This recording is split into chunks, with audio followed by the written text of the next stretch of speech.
गाजीपुर के पुलिस अधीक्षक की कॉल रिकॉर्डिंग निकाल लिया जाए, सियाराम उपाध्याय के मौत का खुलासा हो जाएगा।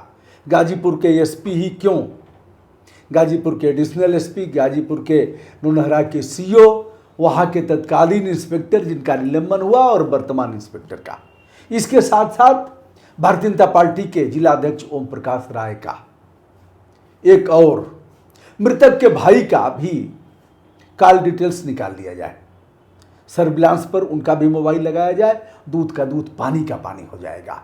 10 लाख रुपया आया कहां से, इसकी भी जांच की जाए। दोस्तों, यह मेल किया है हमने प्रदेश के मुख्यमंत्री और उत्तर प्रदेश के पुलिस महानिदेशक को। 15 बिंदुओं पर हमने जांच की मांग किया है। जो एसआईटी बनी है उससे डीजीपी को आज हमारा मेल पहुंच गया, हमने उनके व्हाट्सएप पर भी डाल दिया।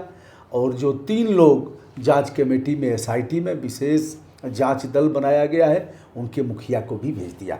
हम पढ़ करके सुना देते हैं, यह मेल आप देख रहे हैं। और हमने जिन बिंदुओं पर बात किया है, मित्रों से सलाह मांगा था, तमाम मित्रों ने सलाह दिया कि सर इन बिंदुओं पर जांच होनी चाहिए, तो दूध का दूध पानी का पानी हो जाएगा। पहला यह कि गाजीपुर के पुलिस अधीक्षक डॉक्टर ईरज राजा का मोबाइल सर्विलांस पर लगाया जाए।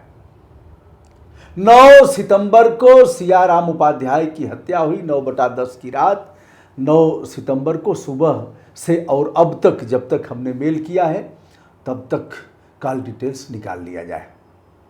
और फिर ओम प्रकाश राय जो भारतीय जनता पार्टी के जिला अध्यक्ष हैं, उनका, जो मैंने बताया, अन्य लोगों का भी। आइए दोस्तों, मैं मेल पढ़ करके सुना देता हूँ। मेल हमारा डिलीवर हो गया है। सेवा में मुख्यमंत्री, पुलिस महानिदेशक, यह सब तो हो गया।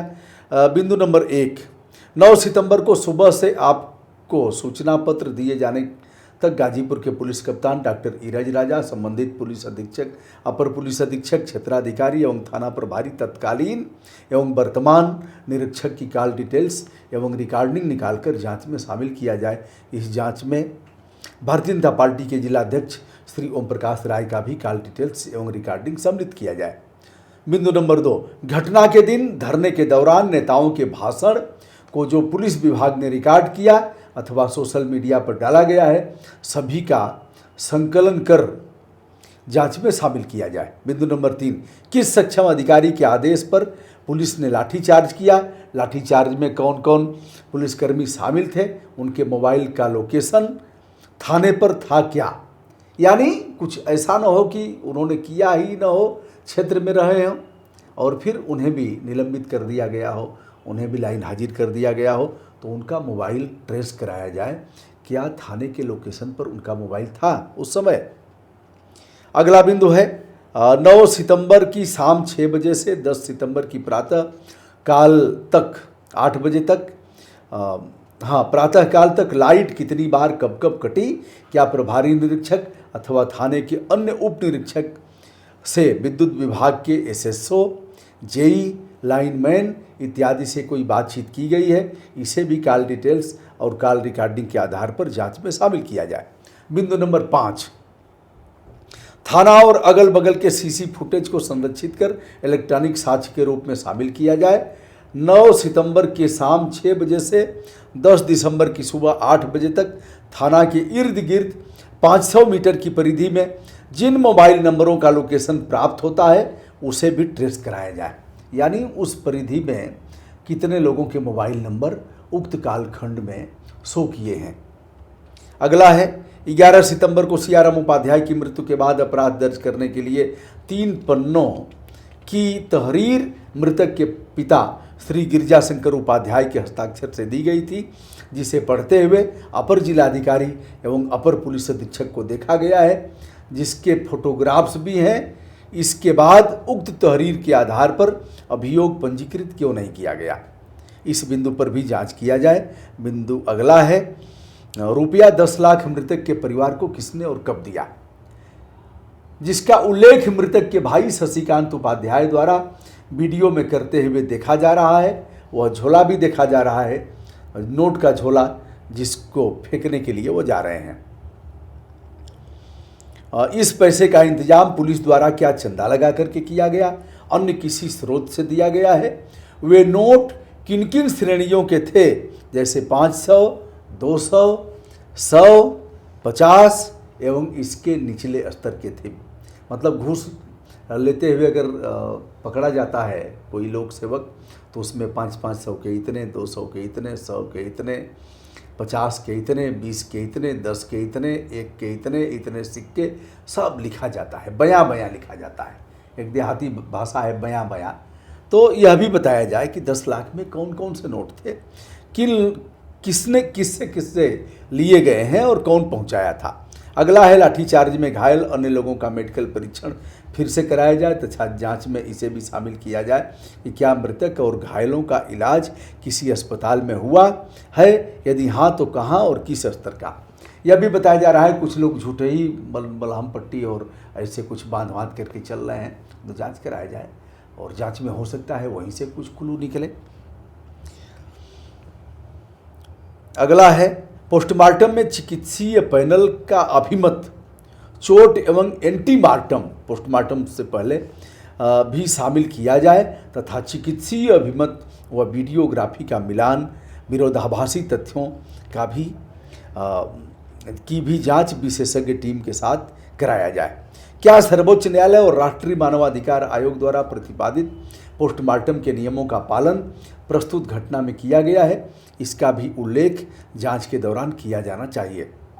अगला है लाठीचार्ज के समय के वीडियो की फोरेंसिक जांच कराई जाए, थाने के कैमरे की रिकॉर्डिंग को संरक्षित किया जाए। जांच में यह भी शामिल किया जाए कि थाने पर कैमरा कब का लगा है और उस रात को कब कब कैमरा बंद किया गया है, कैमरे की फोरेंसिक जांच कराई जाए।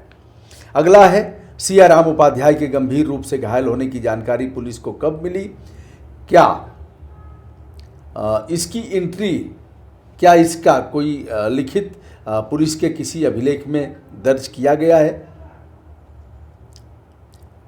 सियाराम उपाध्याय मृतक सियाराम उपाध्याय के पिता जब सियाराम को हॉस्पिटल ले जा रहे थे तो कहाँ और किस पुलिस अधिकारी कर्मचारी ने उन्हें रोका और डांट करके वापस कर दिया।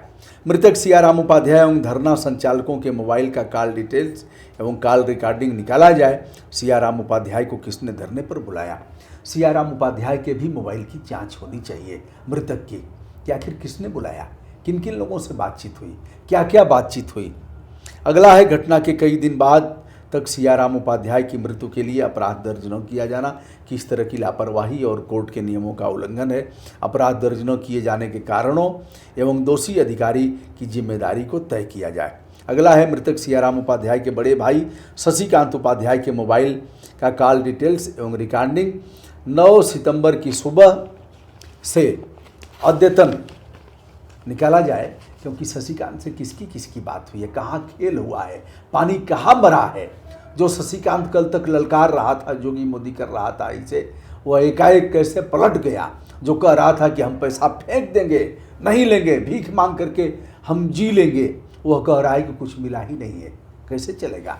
तो उसके शशिकांत उपाध्याय के मोबाइल की भी जांच होनी चाहिए। अंतिम है सियाराम उपाध्याय के बड़े भाई शशिकांत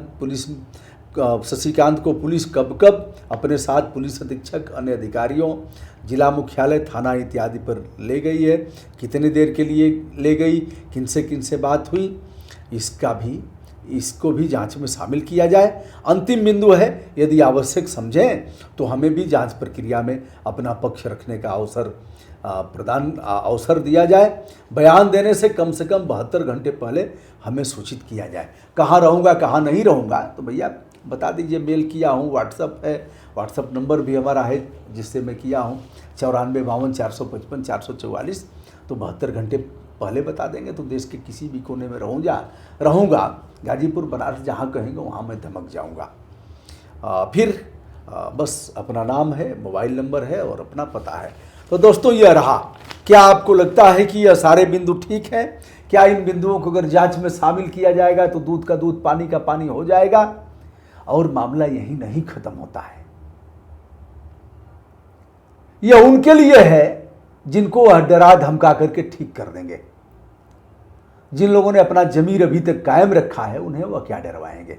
और लाख दुशासन का करी है हरि, जेकर तू करबा रखवारी। लाख दुशासन का करी है हरि, जेकर तू करबा रखवारी। अगर उनका परिवार भी इससे पलट जाता है ना तो भी जांच होगी। ऐसा नहीं है कि उनके कहने से उनका भाई है, वो दिव्यांग था, दिव्यांग की लड़ाई हम लोग बहुत लड़े हैं, कई दशक से लड़ रहे हैं, तो उनके पलटने उलटने से कुछ नहीं होता है। और मुख्यमंत्री जी तथा और यह हमारा अभिलेख कोर्ट में काम आएगा। दोस्तों, मैं हूं ब्रजभूषण दुबे। सियाराम उपाध्याय 9 सितंबर को धरने के दौरान पीट करके मार डाला गया। जांच में पता लगना चाहिए किन किन ने मारा, क्या पुलिस वालों ने ही पीटा है अथवा अन्य कोई साजिश की गई है, इसकी भी जांच की जानी चाहिए। और जितने बिंदुओं पर हमने बताया, क्या अगर कुछ छूट रहा हो तो उसे भी बताइएगा। यदि जो अधिकारी हैं जांच करने वाले बुलाते हैं जांच में, मैं उनको भी बता देता हूं। डीसीपी गौरव बंसवाल हैं जो 2014 बैच के आईपीएस बताए जाते हैं। 94 54 40 0543 उनका सरकारी मोबाइल नंबर है, उस पर भी भेज दिया। डीजीपी का जो सरकारी मोबाइल नंबर है उस पर भी भेज दिया। डीजीपी को मेल भी कर दिया, मुख्यमंत्री को भी मेल कर दिया। देखते रहिए आगे आगे होता है क्या। ब्रजभूषण दुबे का विनम्रता के साथ सादर प्रणाम।